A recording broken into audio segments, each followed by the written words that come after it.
Hello, and welcome to FTT Chats, where we sit down with some of the great and the good of fintech for a bit of a chat.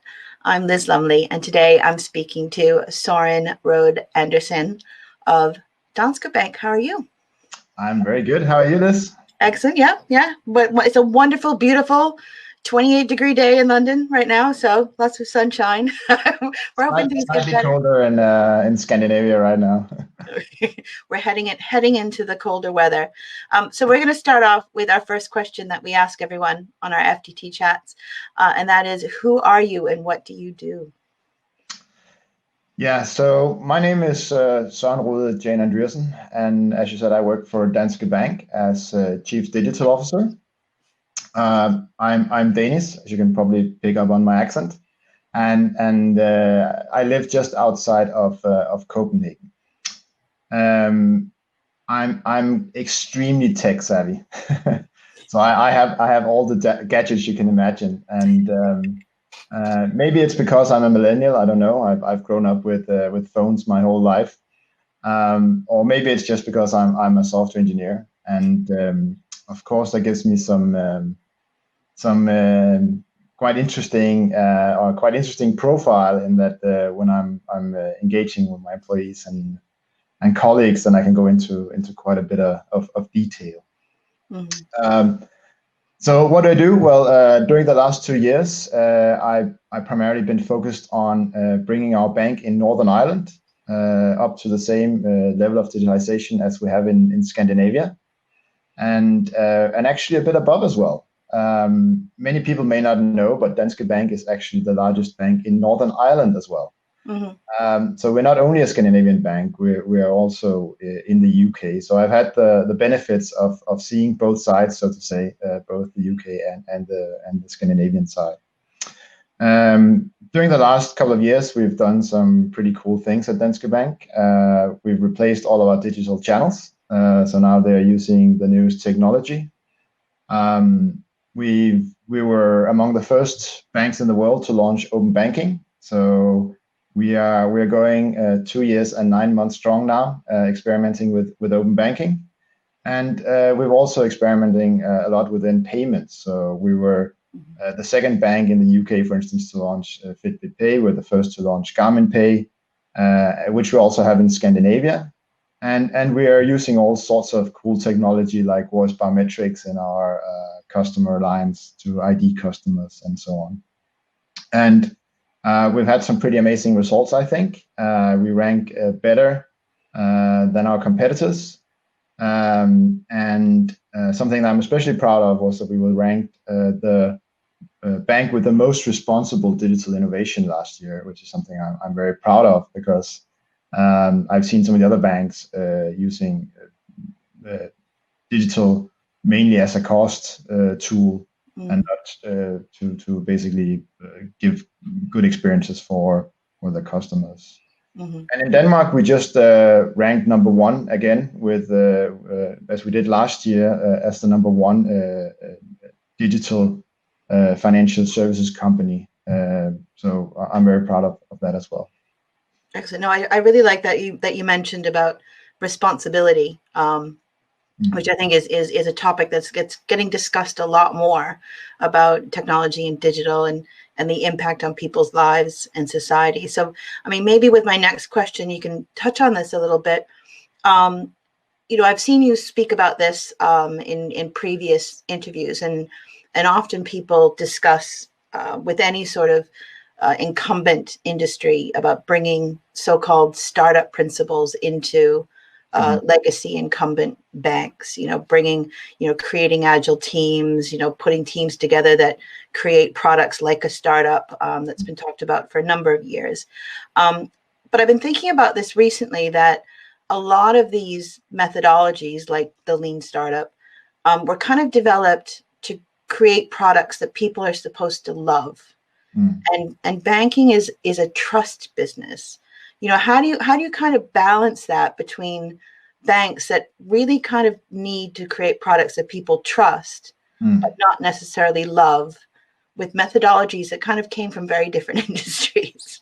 Well, my ambition would be to build products and experiences that both people love and also trust. I think that's the sweet spot when you can actually do both.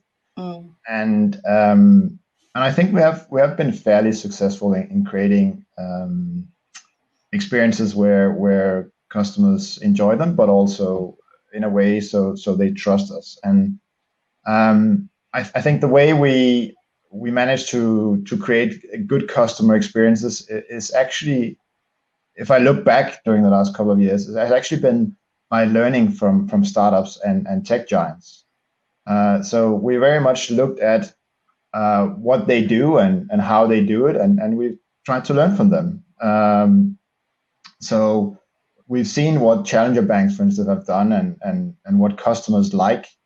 And we've tried to implement some of those features in our own channels.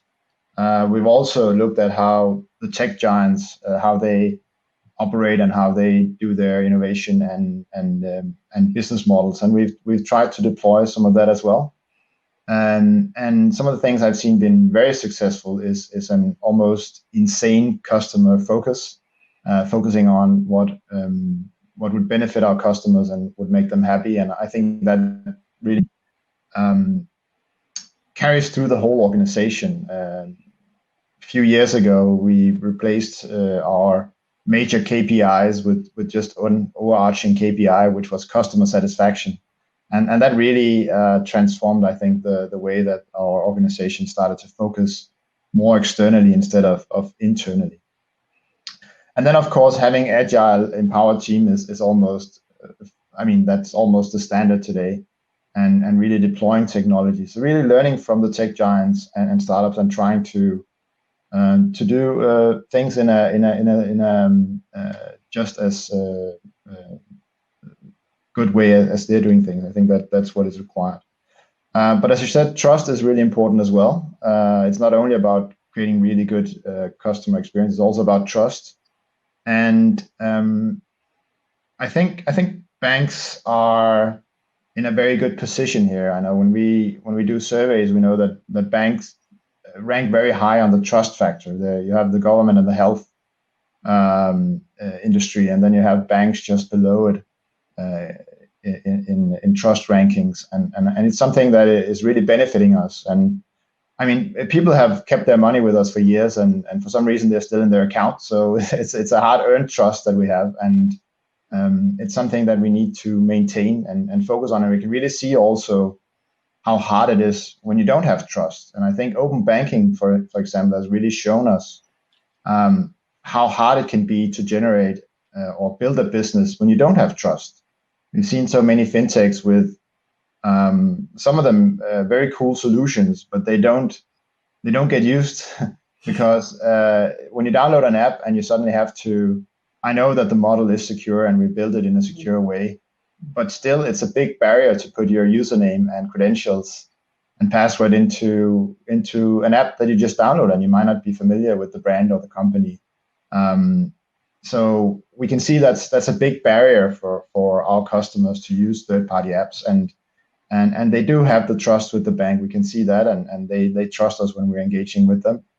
And I think there's a model here as well where we can actually capitalize on that trust and actually help us to build even better customer experiences using the trust that we have earned, and that's actually with collaborating with fintechs. I've done that several times where if you have a cool solution, you partner with us as a bank.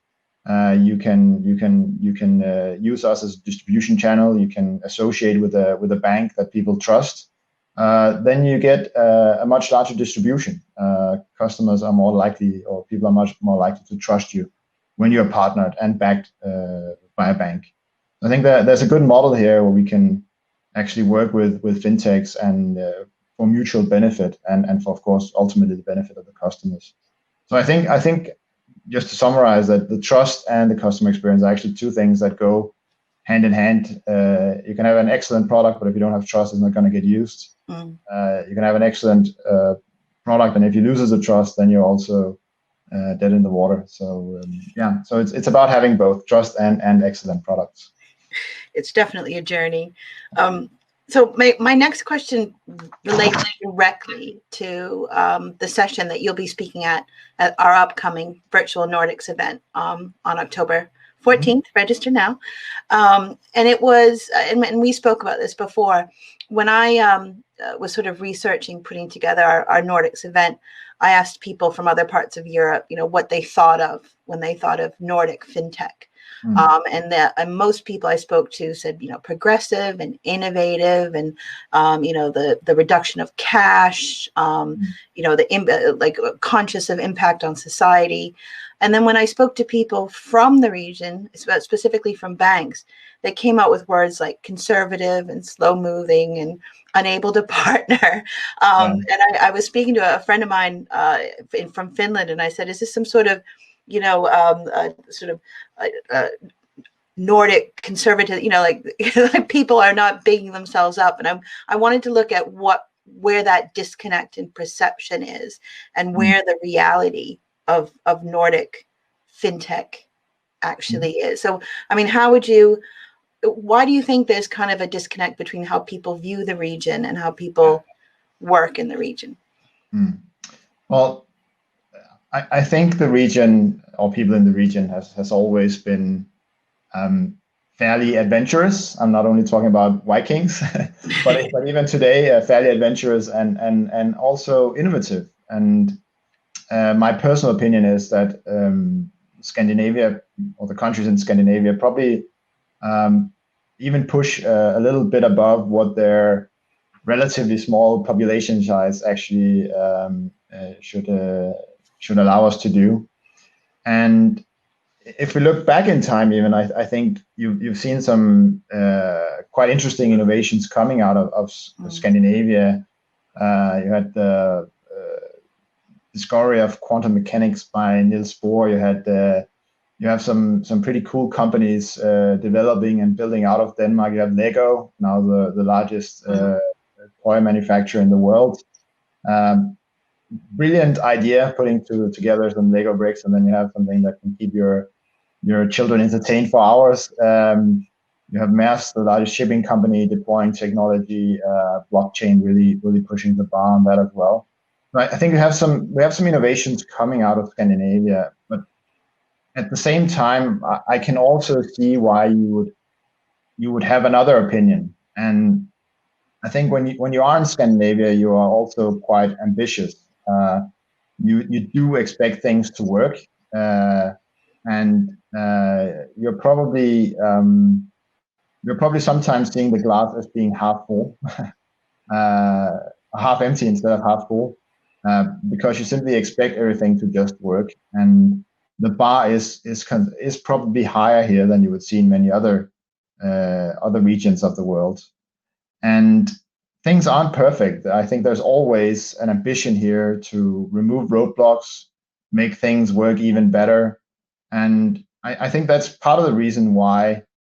I mean, if I compare to other countries, many countries are still using checks. I haven't seen a check in my life. And as you said, we're not a cashless society, but I haven't carried a note or coins or even a wallet for at least 5 years. I would say I just pay everywhere with my credit card or my phone. So, and even though if you ask people in the financial industry, they would still say that we're not there yet. We need to push the bar even further.